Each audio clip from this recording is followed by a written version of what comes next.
What's going on, guys? AceYGO here. So today I'm actually bringing you a virtual world deck profile. My thoughts on this deck originally is that this deck is a lot of fun. This deck does take a lot of practice, does takes a lot of studying, actually reading the cards, because a lot of Yu-Gi-Oh players don't read cards. But it actually does take reading the cards, knowing what to use when. That's very important. Knowing what combo pieces lead to really roughly what board presence you can make. But yeah, it does take a lot of practice. So regardless, the deck's a lot of fun. The grind game can be there, but you also can't go into a super long game. Otherwise, you'll somewhat lose to your own resources, to where at some point you might not have enough. But it is okay. Regardless, the deck's a lot of fun in good hands. It's a great deck to play. So going into the deck profile, you have 3 Lulu. She's the starter for the deck. She is what gets you to a lot of your boards. You basically play 6 copies of her with 3 Queen Longs. So getting into her is not terribly difficult in a turn unless you absolutely don't draw neither of them and you don't draw enough resources to get to them. So that's basically the only way you don't get to her. But regardless, 3 Lulu, she's the heart and soul. She's the searcher for the deck. But you have to know what to search when with Lulu to really make her count.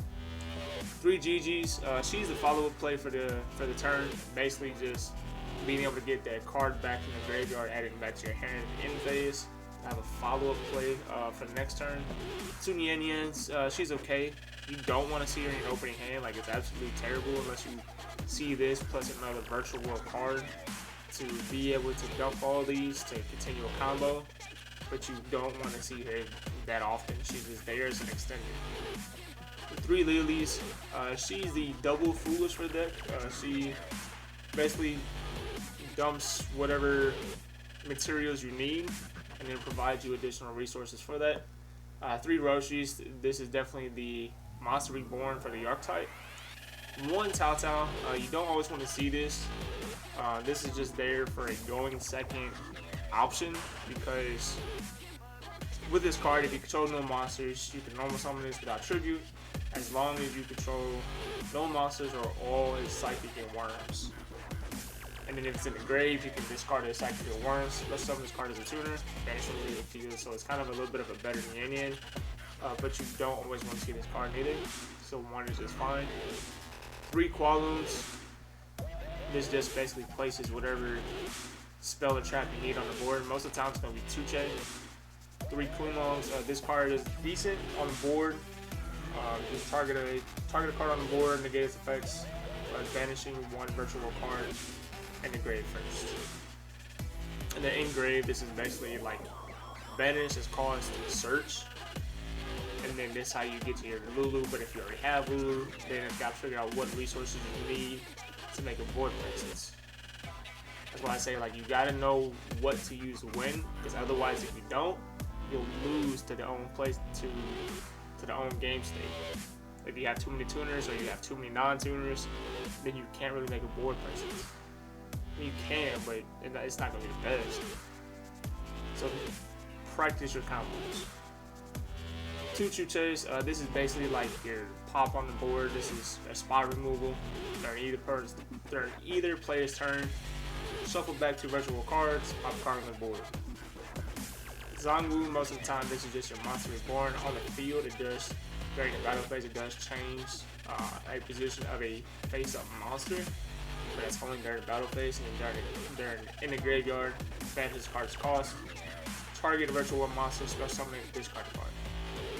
2 Ghost Bells, pretty decent in this format. You're not always going to use her, but I'd rather play this over not playing any Graveyard Disruption. 2 Ash Blossoms.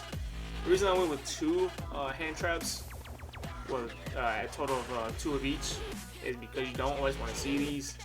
They're good when you do see them, but you don't want to brick on them, because sometimes it will happen that you don't draw enough resources because you're too busy drawing on your hand traps. So 2 of each is fine. Sometimes you see both, sometimes you don't see none at all. It happens. But Ash is a very generic staple. I would recommend playing it on any deck if you can afford it. 2 Five Desires, you don't want to play 3 because you don't want to do that. Banish 1, use 1, draw 1. Like, having 2 is just fine. and usually a 40 card build. This card is a necessary evil. Like, most of the time, you don't banish all your resources, but sometimes you do. 2 Foolish Goods. This is how you get your Queen Longs or any spell traps in the grave. I also do play them on Metal Plus Fusion to go with the goods package. Mainly just because, like, this card to me is really good. Like, a lot of virtual players despise people who use this card. I would say despise because when I posted it on a virtual page, I got a lot of hate for it, but to each his own, right? Like, to me, this is a spicy tech. Being able to have 10 ways to discard this with 3 Queen Longs, 2 Zongwus, and then that's 5 plus the 5 with 2 twins and 3 droplets. Like, you have 10 ways to get rid of this. So this card is like an additional draw. So instead of drawing 1 or twice during your combo, you might draw 3 to 4 times in the combo. But regardless, for me, every time I've used this, it's been a +4. Drawing 1 from the combo by discarding this card, that's already 3. Getting additional resource, that's 4. Like, this card is insane to me. 1 emergency telly, self-explanatory. 2 twin twisters, because you do want them backward removals. And again, having the ability to discard like your spells and traps, or your Nian or whatever you need to the grave is perfectly fine. 3 droplets. I think this card is definitely better off a Dark Ruler. This is by far the most expensive card in the deck. This deck can be pretty budget, but this card is also like 100 something a piece. So if you can't afford droplets, go with Dark Rulers, because you want to be able to turn off the board to make your own board and then get rid of their board. So using droplets, I would say, is the preferred way. A lot of people don't even play this card or any monster negations with Dark Rulers or droplets, but I would say at least side them to have them if you need them. And then 1 Call Body Grave, because you want to stop them hand traps like Ash. You want to stop the Lanciers, you want to stop the Drows if they have it, you want to stop the Ghost Bells. You just want to be able to stop the hand traps that really hurt you. Going into the side, I do have 2 Lanciers. Lanciers pretty good against most decks, not good against every deck. 3 Imperms, I side these out for droplets when I use the Imperial Order. 1 additional Twin Twister for a back row heavy deck. 3 Dino Miscus. Again, if I do the Imperial Order, I side these out for twins.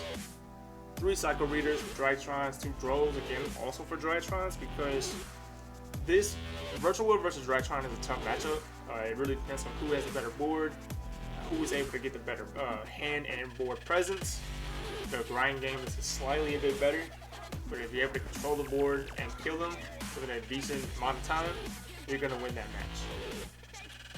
Going into the extra deck, I do have the 1 Stardust Charge Warrior for mid-combo draw. 1 Juji, if I need to keep a Virtual War on the board, but I need the resources in the grave. 1 Shinshin. This card against a lot of decks is really insane. Like, this card against Drytrons is pretty good. This card against Tri Brigade is really good. At least setting up, going first.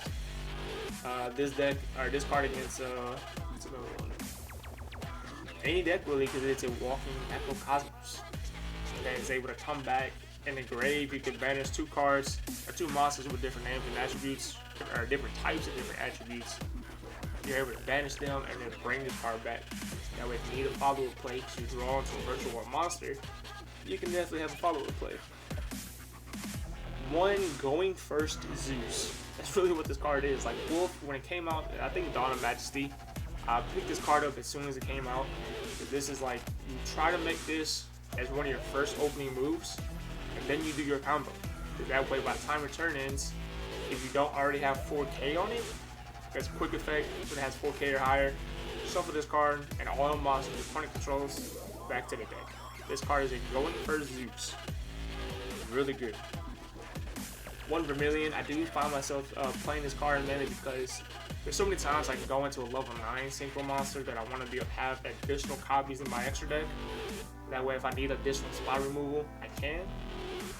1 Krakow, because sometimes you need to keep drawing to get to the right resources. 1 Crystal Wing, 1 Tzolk'in for the Tzolk'in play. 1 Fortune Tune. This card is really just there if I can't get any further but 2 level 3s. Make this and make Zeus. or if I just make this and sit on it. It sucks, sometimes it happens. 1 M7 for follow-up play. 1 Fan, 1 Gaia Dragon. Literally making this on top of Utopia to make Zeus. 1 Phantom Fortress, because since I have so many level 9 synchros, that having this as an additional Dragoon out, additional non-target banish from the hand, random card from the hand, 1 card your opponent controls, 1 card from your opponent's graveyard, and the card on the top of your opponent's deck is also really good. And then 1 Zeus, because you play so many XYZ monsters. Like, why not play it? It'd be dumb not to. Again, my overall thoughts on this deck's a lot of fun. And the right hands, you'll give somebody a run for their money. So if you did like my virtual world deck profile, please feel free to like, comment, subscribe, and I'll catch you guys in the virtual world combo tutorials. Thank you so much for watching, and I hope you have a great day.